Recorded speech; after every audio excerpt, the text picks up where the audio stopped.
Take a moment to reflect on the wonders of the universe. Bask in the awe and magnificence of the diversity of nature. Look upon the soaring mountains, the vast seas, the cloud-studded azure skies. Ponder how living beings became so immensely diverse on our life-giving planet, how integrated and interdependent is all life meshed on our wondrous earth.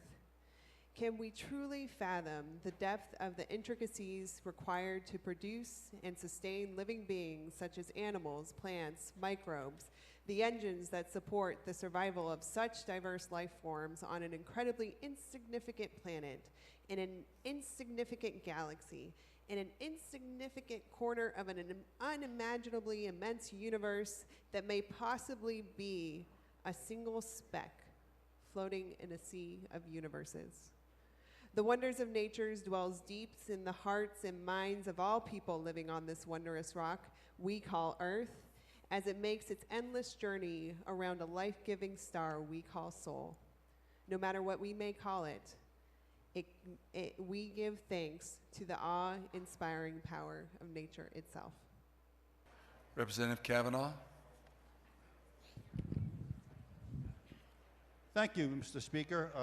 I rise to a point of personal privilege, introduction of guests in the gallery. Please. Thank you, Mr. Speaker. I would like to introduce my guest, God. God is in the gallery, as he is everywhere, and the same God who, by the way, created nature, which purportedly created this tiny speck of a planet in which this tiny speck of a legislature legislates. Thank you. Thank you. Salman.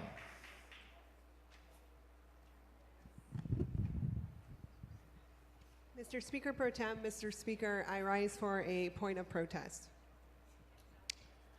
Okay. That's. Mr. Speaker, members, I rise for this protest today. And can you cite the rule, please? I have a constitutional right to protest. Rule 20. Thank you. I rise to protest today because I want to make it clear I have never denigrated another member's invocation.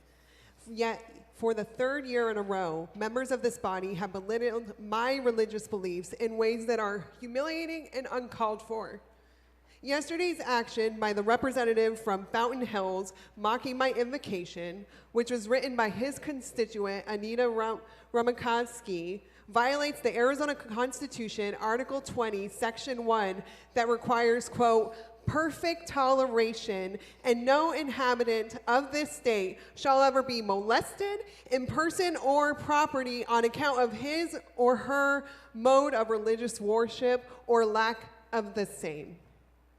Additionally, it violated the U.S. Constitution and Supreme Court ruling in Greece versus Galloway in 2014 that prohibits the disparaging of other faiths or none. Finally, it violates House Rule 25, privilege of the House, as it exhibits behavior unbecoming of a member.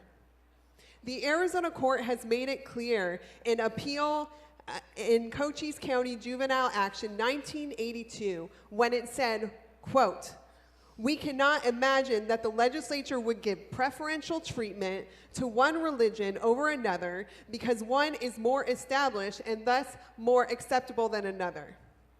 Yet for years, members of a more established religion in this chamber have disparaged members of non-faith.